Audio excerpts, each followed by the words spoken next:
How's it going? Today we're going to be getting into Mexican chorizo. It's a very delicious meat. We usually buy it prepackaged, and I know you know that every time we buy it, it releases so much oil, so much fat. So we're going to try to make a healthier version of it. We're going to be using a lean pork and chicken thighs. We're going to do two different recipes with the same mix, and we're going to see which one is better. Hopefully they're both great. So let's get to it right away.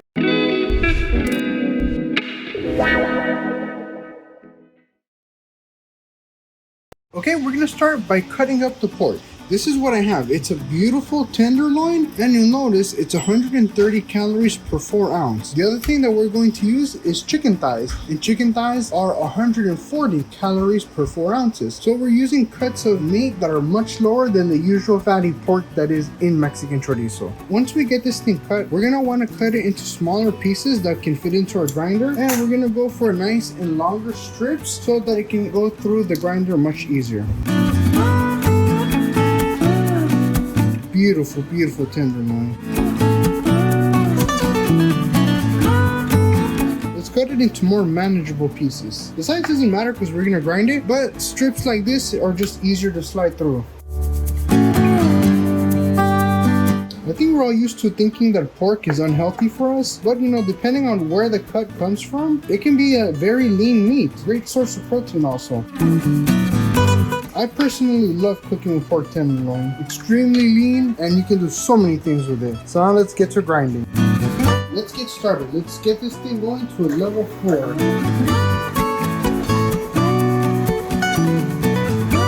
And you'll see that these pieces that are cut nice and long in strips, they slide in so perfectly. You can always do little chunks, but these strips, they flow so smoothly. Makes the job very, very easy. No resistance. Easy work. That's it. That's your ground pork. And you know for a fact that it was not made out of scraps because you ground it yourself and you had the whole piece to begin with. Nope. It's that easy. Okay, so these are our ingredients. We're going to be using a teaspoon of oregano, teaspoon of cumin. I have about 20 grams of garlic here, quarter cup of white wine vinegar. I have 2 allspice, 2 cloves. I have here 5 guajillos, 1 pasilla. Once I de-seed these and I take out what's inside, I'll weigh them out, and in the description you'll have the exact amount that I use for the chiles in grams. And let's start cleaning out these chiles. For the time being, I'm putting the allspices and the cloves in the mortar.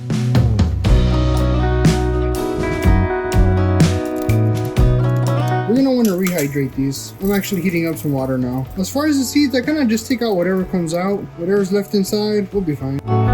These aren't the spicy, it's not chile de árbol. Give them a good little shake. Whatever comes out, comes out. Whatever stays inside, that's a surprise.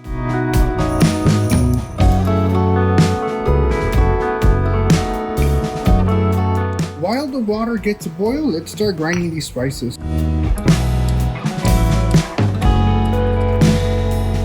This is the 2 cloves and the 2 allspice berries. Extremely fragrant. Okay, I'm also gonna throw the oregano in there so we can get it nice and ground. We got a teaspoon, that's plenty. You could buy the pre-ground oregano, the powdered one, but I didn't have any, so here we go. Little forearm workout. Okay, now bay leaves. All depends on the size of them. The ones that I have here are pretty small. I'm going to be throwing all 3 of them. I'll break them up first and then I'll grind them in there. And for me, I like all of these powdered, so then when I'm eating it, I don't have, kind of chunks or things that get stuck in my teeth. I just feel it's smoother like this.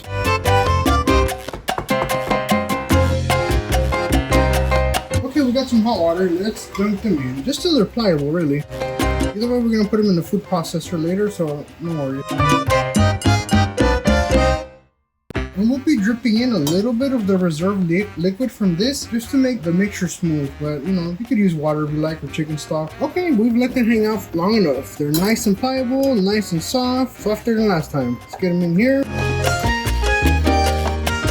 Off to the races. Let's get to blending. And we already have a little bit of liquid in there. So right now I'm going to toss in the garlic and just the chiles, and we're going to go with that. We'll go little by little to make sure we get a very smooth consistency. Put the lid on.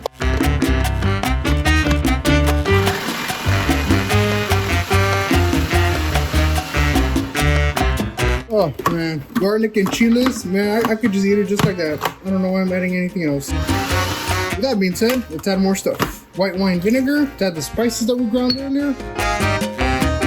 Alright, let's continue. Okay, and I did forget to add my cumin. I'm gonna add 1 teaspoon now. Little splash damage going on. Let's take a look. It smells delicious. And we are going to be adding a little liquid to this. This is from the cooking broth. Okay, let's take a look. Got a nice deep color going here.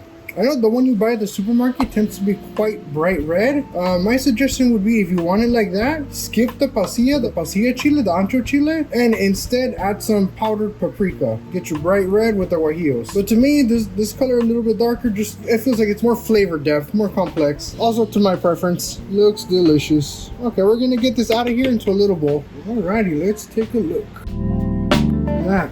It's delicious. And make sure you let it cool down. Don't forget, you put the chiles to heat up in boiling water, and then you use some of the hot water to thin it out. So you don't want to be putting hot mix into your ground meats, okay? Luckily for me, I had quite a whole stack of dishes to wash, so by the time I finish washing dishes, this thing is pretty cool to touch. All the way cool, actually.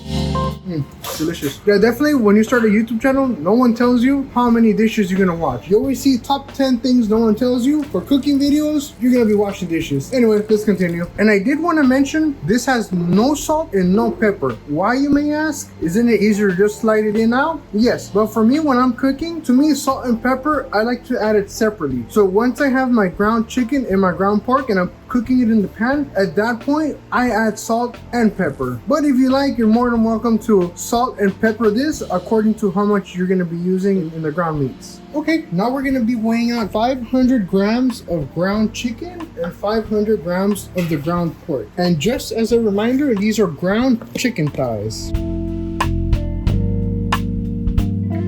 I figure you can use chicken breast if you want to lower the calories, but then you end up adding oil anyway. And when I use chicken thighs, the fat turns into oil, so you know, might as well use a more tasty meat.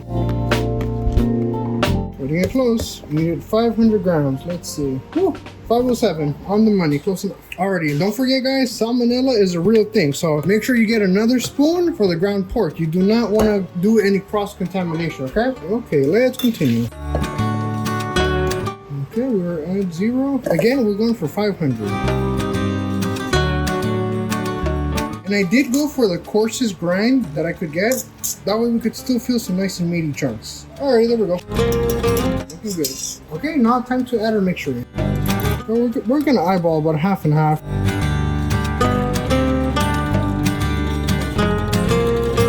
Should have definitely weighed it out, but you know, we're gonna cook with a little bit of feeling here. I'm feeling that's about half and half. Nice, nice. Alrighty, let's get to mixing. Again, it's very important to use different utensils for the pork and for the chicken. You know, just we don't want to cross-contaminate.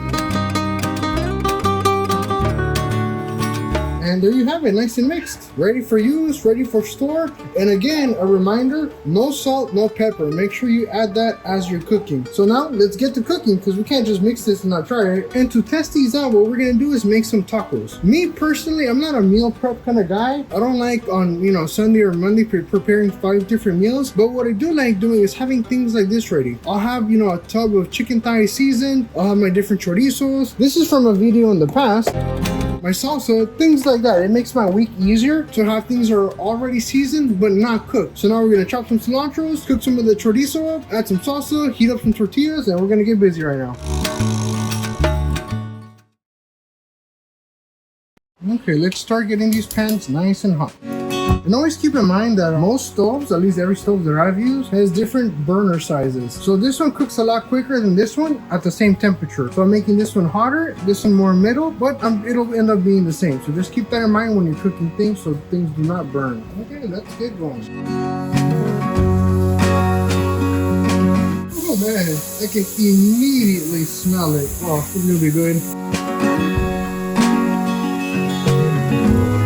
Just doing a little bit, just enough for a small taco. Like I mentioned, these are unsalted, so right now is the perfect time. On a fresh black pepper. You should only use fresh black pepper for everything. Anytime you need pepper, make sure it's fresh.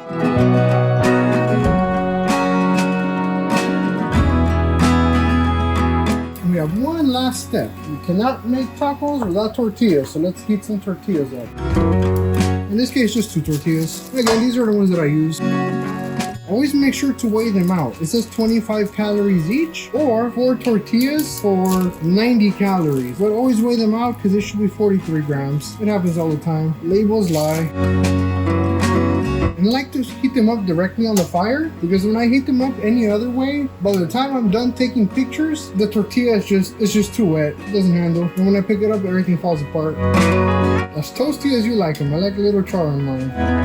And just like steak, flip however many times you like. Don't let anyone tell you only gotta flip one time. This looks good for me. That one looks good also. Okay, let's get to assembly. Alrighty, here we are assembling. And as you can imagine, I'm not using sour cream, too many calories. So what we're gonna do, take a little bit of Greek yogurt, dunk it in there, hit it with a little bit of salt. And take our salsa, mix it in because some of the vinegar separated. There we go. When you have it mixed like this, you won't even notice it's not sour cream, believe it. As much or as little as you like. Also, Greek yogurt is straight protein, fat-free of course. Finish it off. A little greenery. Let's go eat it. So today we made Mexican chorizo. We made it with the leanest cut of pork we could find and chicken thighs. So now we gotta test it. To me, it's a recipe that I really love. After watching Oscar from La Capital for so long, I learned that you can turn anything to a taco. So I decided to put it into a taco form so we can try it out and let's see how we did. And if you guys are wondering, do I know which one is pork, which one is chicken? I do not. I completely forgot. I'm sure if I really dig into the footage, I'll be able to know. But at this point, I have no clue. But once I taste it, I think I'll know which is which. Okay, here we go.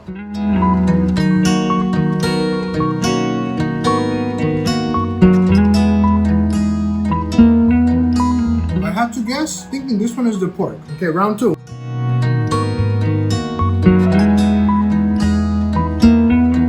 Yeah. This is pork, this is chicken, both delicious. So like I said earlier, I don't really meal prep too much, but I very much enjoy having meats that are already seasoned. Oftentimes, once you're really hungry, ghrelin kicks in, you want to eat something now, and you think fast food is faster than this. You have your seasoned meats, it'll take you 2-3 minutes, cook it up, heat up the tortilla, and you're eating quicker than you can even get in your car. I hope you guys try this recipe out. If you like it, press like, press subscribe. If you want me to try to do anything else in a lower calorie form, I will do so. Please stay tuned for more videos. Thank you for chilling with Henny. See you next time. Bye-bye.